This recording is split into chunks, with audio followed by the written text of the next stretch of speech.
All right, so first let's talk about what is the purpose of eating real food? Why are we eating real food? That's a really good question. And when I ask this to people, clients, groups, I get all kinds of different answers. Most people have a general understanding of why we're eating food, but really think about, why are we eating food? What is the point? What is food doing for us? Well, think about what this body is, right? This form is built by something, and it's not built by the air that we breathe. It's not built from the water that we drink. This body, I'm not sure if you realize this, is being replaced constantly. The digestive system replaces itself completely within about 7 days. The entire body replaces itself within 7 to 10 years. And you think about it, you can watch things like our nails grow and we trim them off, and our hair grows and we trim that off, and we have cells that are dying.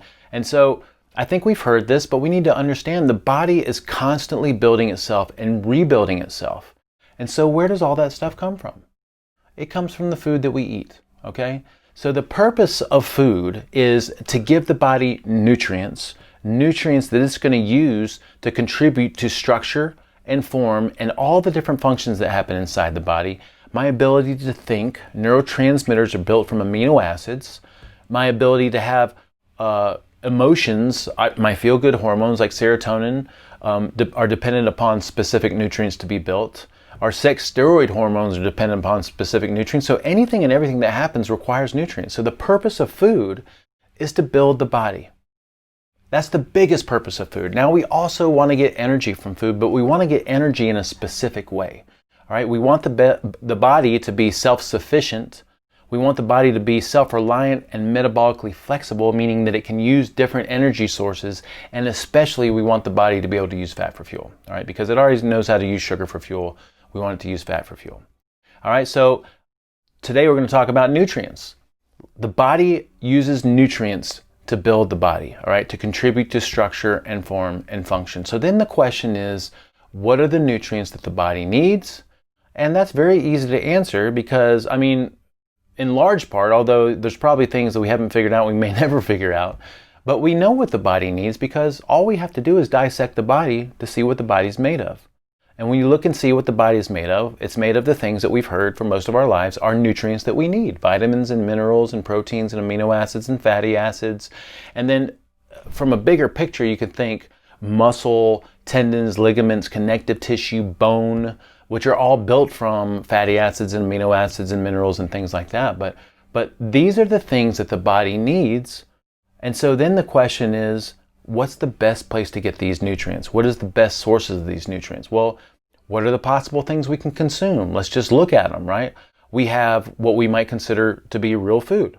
Now, depending on what paradigm you follow, real food can mean a lot of different things, all right? But there's a common sense definition of real food that everyone would agree on, and that is, things that are not processed food. It's like, vegetables and meats and fats and beans and legumes and maybe grains and starches and fruits and things like that, right? Things that you can either obtain from the earth or that you can grow from the earth and obtain, or something along those lines, right? So we have real food as a place that we can get nutrients.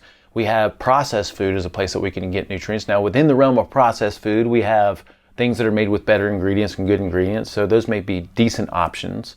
But again, we have this general processed food realm. We have what I might call engineered health food, things that are processed food that are kind of designed to make us think that they're good for us. And then we also have supplements. And we're not anti-supplements. We think there's a role for it. But the question is, what is the best place to get nutrients from? Well, we would say real food. And why? Because we evolved eating real food. And so we resonate with real food, right? Real food has maximum nutrients.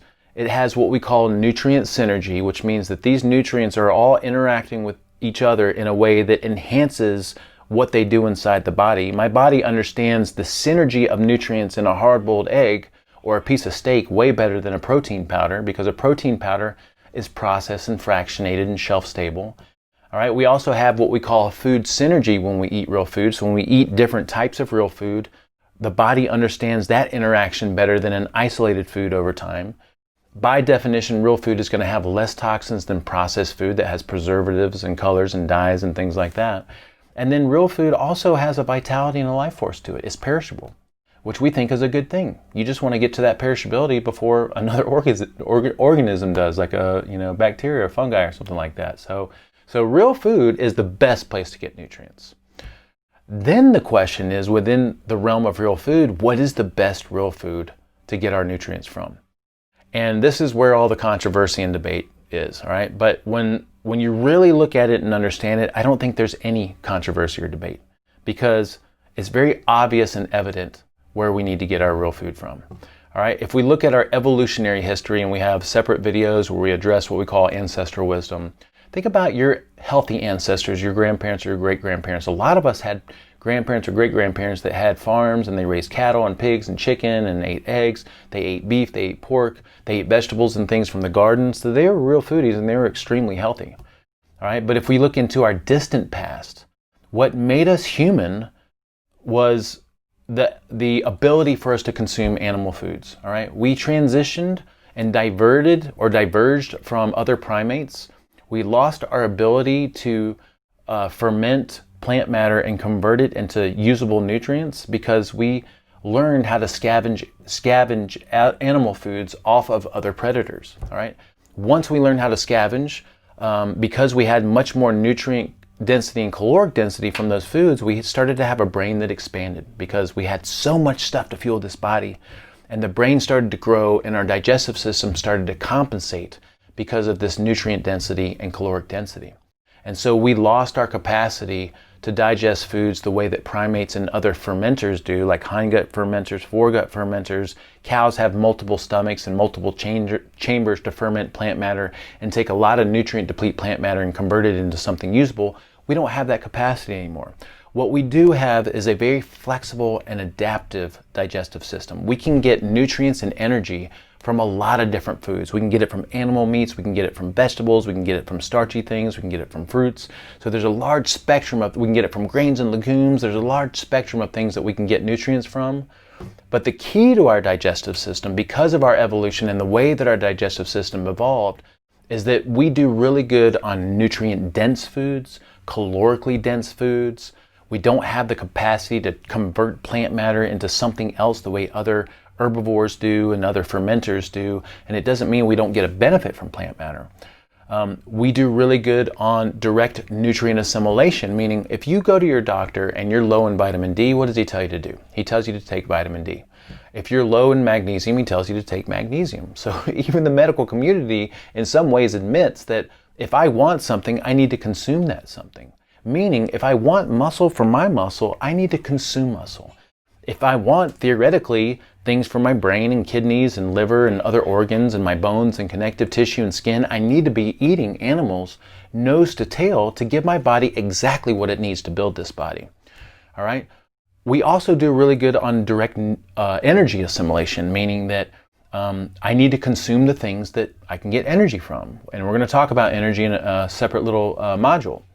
And then also we do really well in cooked foods. You know, we evolved controlling fire. We've been controlling fire for an estimated maybe 500,000 years, maybe longer. And that means that we got used to cooking foods and pre-digesting them through cooking. And that made nutrients more available and calories a little bit more available, or energy more available. So again, our body is made of nutrients, which automatically starts to dictate the things that we want to consume. We want to consume the things that resonate with our body. We want to consume the things that contain the things our body needs, all right? We definitely don't want to consume things that do not resemble our body at all. You know, things like Crisco and margarine and the fake butters and spreads and pastas and bagels and cookies and chips, and those things don't resemble this body at all. So this concept should help us start to make better decisions in the future.